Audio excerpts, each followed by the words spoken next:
It's good to see you guys. Reviewing the tape.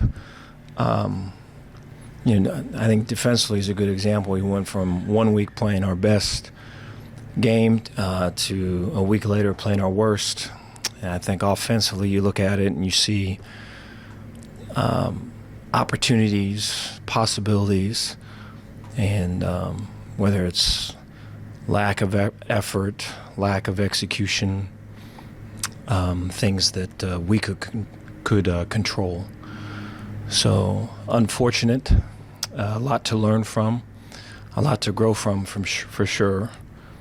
And so today's going to be really diving into all of that and, trying to get lessons that hit home. And so we don't have to revisit those lessons. Looking forward to this next week. The opportunity to play in this, I think credit goes to a bunch of folks. I think of our seniors. I think of the overall team buy-in. I think of the staff and their cohesion and their belief. I go back to those December, January meetings where things were maybe unclear to see kind of how this was all going to play out. And so the belief and the connection that was forged then, I think, is way special. And so great opponent, so much respect for Coach Gundy and that team. Very talented. They play with an edge. They play as a team. I think you could see the connection with them. You could see the culture there. And so on both sides of it, I think athletically and team-wise, they're elite. And so what a great challenge for us. Take any questions you guys got. John Warner, Waco Trib. Obviously, it's been a long time since you've played them. And what areas you feel like you guys will have to get better than the first time you played them? What you will have to attack better? The first thing that pops out was, that was our first really road environment. So, pressure creates abnormal behavior. I think we were in spots where, the jersey number said it was so-and-so, but we weren't acting like that person. And I think coaching-wise, same thing. And so there was a lot of unforced errors in that game, things that unfortunately we could control, that we didn't do a very good job with. And so I think, credit to Oklahoma State. We played Baylor and we played them that night. And so I think there's that. I think the ability to play through adversity and to control the stuff you can't control, I think we've grown in that space. I don't think we're there yet by any means, but we're better than what we were. I think the ability to run the ball and effectively, crack 8th, 9th guys in the box. I think our growth in that was kind of demonstrated in OU game a couple of weeks ago. And so to be able to take some of those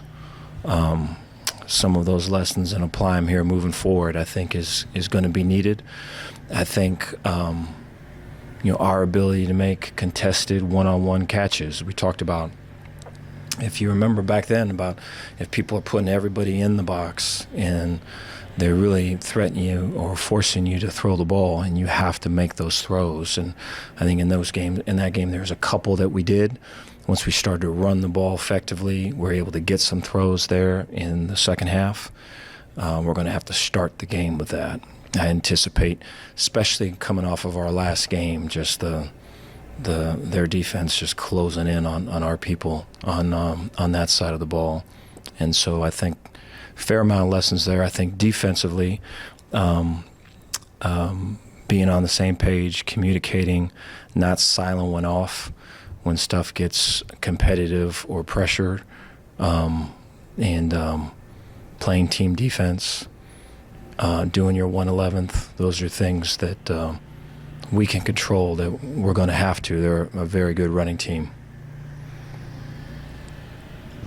Bryce Cherry, Waco Trib. Dave, another college job opened up yesterday. Just first of all, what was your reaction to Coach Riley going to USC?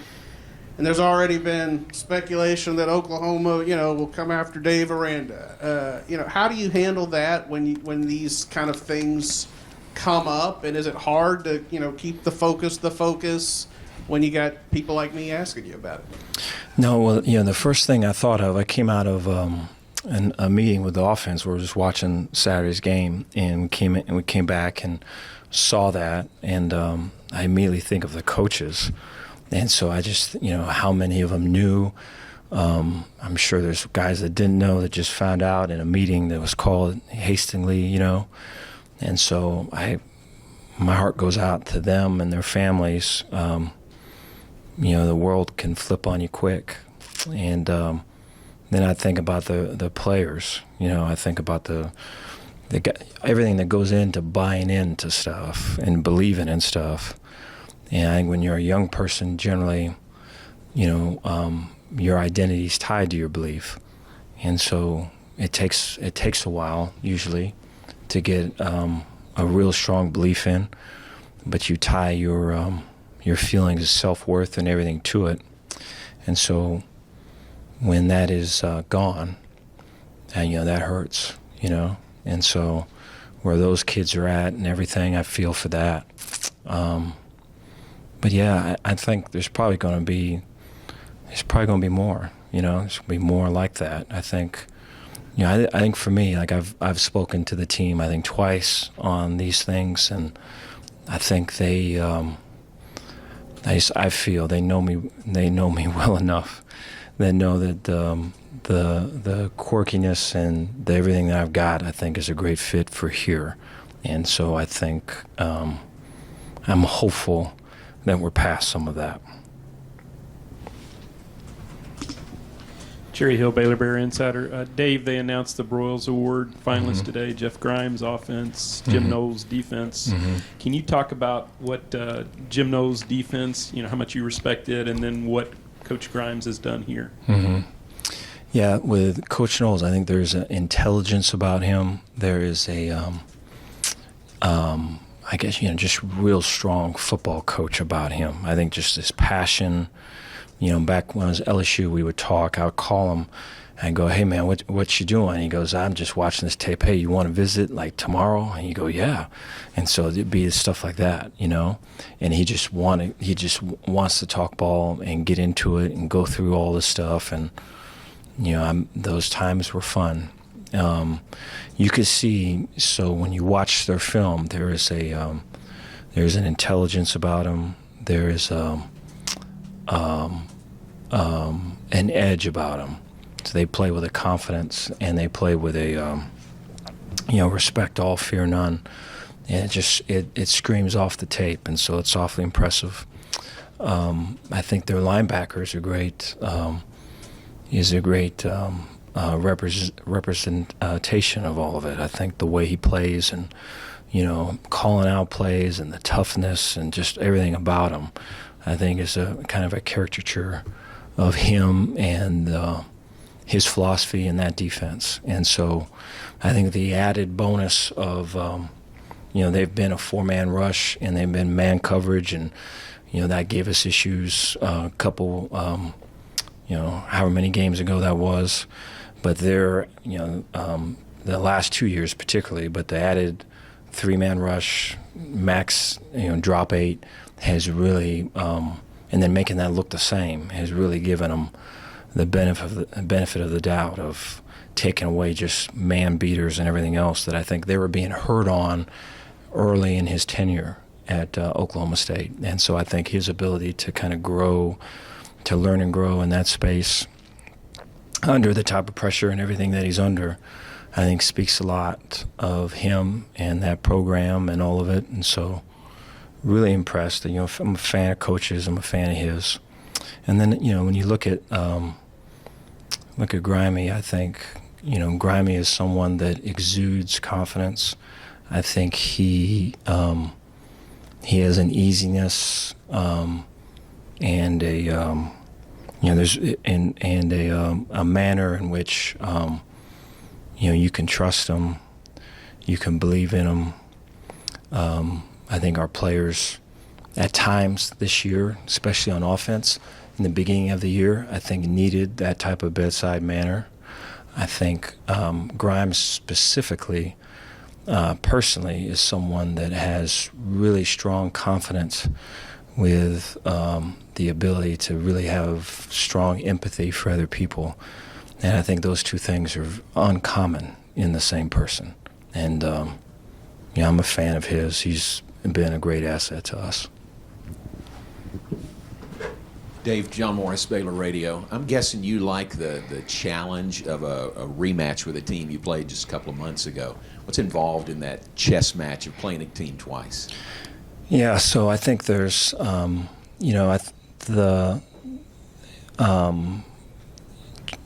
I think every Sunday you've got a brand new team. So you play on Saturday, and so taking, lessons learned, taking, confidence gain, maybe doubt is crept in, maybe belief is strengthened, maybe, questions are answered. And so I think to get to where you're going, you have to start where you are. And I think that is, it's probably harder to do. It might be easy to say. And so to start with what's real and, the things that since that game that we have grown in, since that game, the things that we've regressed in, and then how much of that has been due to that game. I think we've seen that game plan a couple times over since that game. And so there's been, growth through adversity. There's been contested catches made.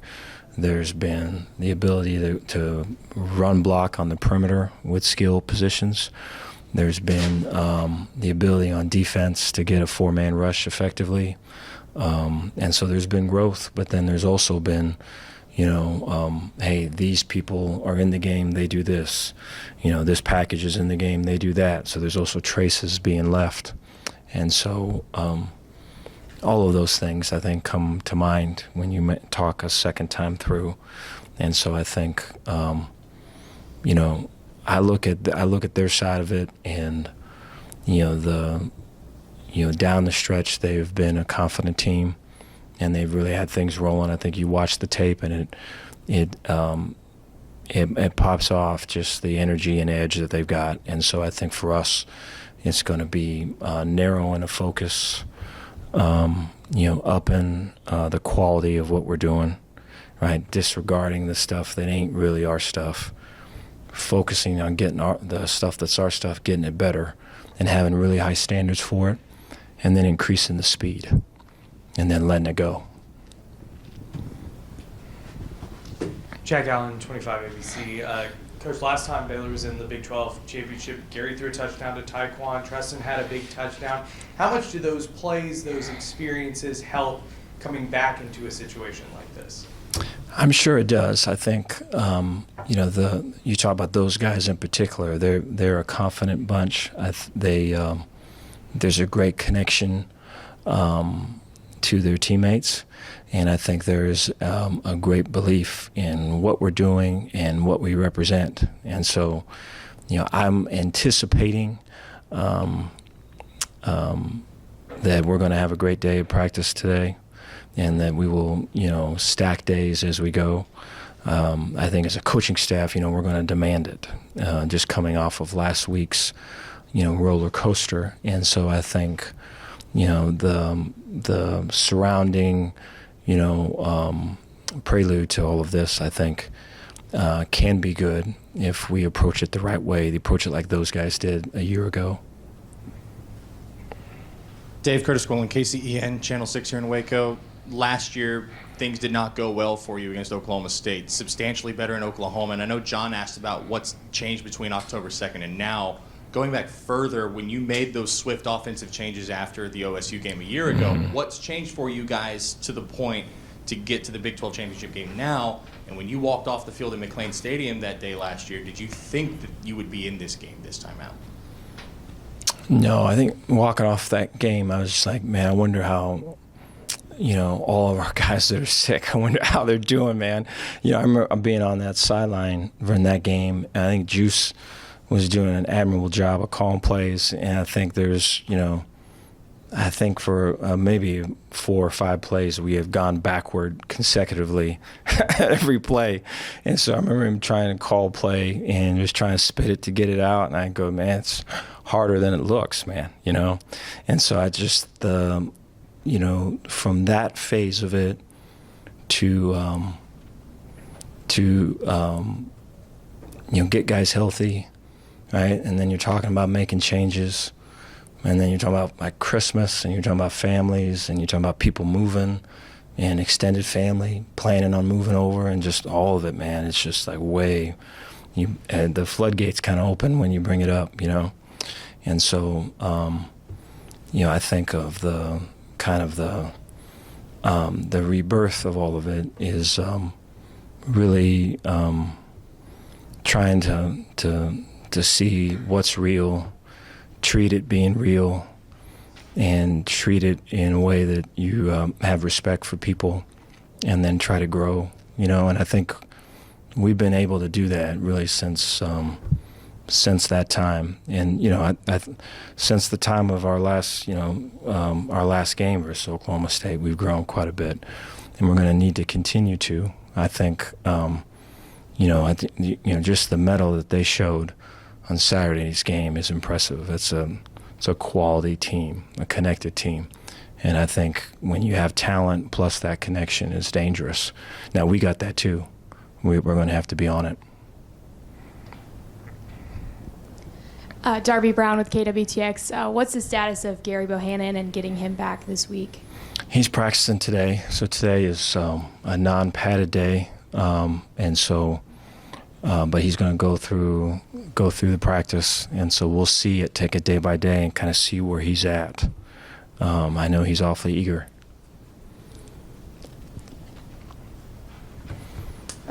Dave, Connor Galvin has been a starter for a long time. He plays a very key position. What kind of leader has he been, and how have you seen him improve? Yeah, he's grown a lot. Yeah, I think Connor is someone where I think leadership was something that maybe wasn't introduced to, or maybe didn't see the necessity for it. I think he's always had leadership qualities, and he'd always kind of relegate himself to leadership among the offensive line, and I think so much of it was, and I credit Eric Mateos a lot for this, and Grimey as well, is just to broaden those horizons, and it can be so much more than that. And you can, big men are leading this team, and you are the face of that, man. And being the standard, and that's the hardest thing about all of it, is that everything you do, man, that you are the standard. And I think his ability to embrace that, and however many coaches now that he's had, and however many different ways that we're doing the same block, right? However many different ways we're calling the same play, for him to kind of not get locked into that, but see people and see their heart and what they're trying to get done, and then kind of bring people with him once he sees it and he's with us. I mean, we owe him a lot. Drake told Sigma365.com. Dave, in the last Oklahoma State game, Terrell was out, and it seemed like Oklahoma State could run the ball a little more freely than in most games this season. With him back this week, how does that change things, not just defensively, but for the team in general? Yeah, I think Terrell is one of those. Good question. I appreciate it. I think Terrell is one of those guys that when he's just in the huddle and he's in it, there's just an added confidence that comes with it because of his maturity and his resilience and his preparation. You just feel like he's a coach on the field, and there's a fair amount of runs in there to your point, where I think he makes us better if he's in there. And so they're a different team. than it was that particular night, and so are we, you know. And so I think, you go into a game like this, you want Terrell on your side, and I'm excited for him. You know, you look at someone that has poured his heart out for this place, and just, you know, there has been a stalwart on way different ways of getting stuff done, right? And he's been just a role model on how to accept change and how to play through change and all of it. And so I want him to be successful. I'm excited he's playing in this game. Last question. Mandy Knight, Fox 44. Obviously, Gary is still coming along, but if he is a 100% and can go, how do you make that decision process? Because Blake played really well, 254 passing yards, 2 touchdowns, and obviously he's a freshman versus, Gary has all the experience. Yeah, so we'll see kind of how this week goes with Gary and his ability to be, safe, and move around and use his legs, and not necessarily use his legs for productive reasons, but use his legs to stay clean and not take unneeded hits, And then I'd look at just Blake and just his performance. I think he, there was tight coverage a lot of times. There was there was a substantial rush a lot of times, but there was just a calm coolness back in the pocket where he threw the ball. If it needed to be to the outside, he threw it to the outside. If it needed to be high, he threw it high. If it needed to be away from a defender, he threw it away from a defender, and just put the ball where it needed to be. And there's a couple of big boy throws in there, especially in that second half. And so impressed with him. I think towards the end of the game he got comfortable running it. I think there's still a fair amount of improvement on that side of it. But happy for him, right? And his contribution, I think, if it comes to it, it's Blake, more than enough confidence in him. Thanks, Coach. Thank you, guys.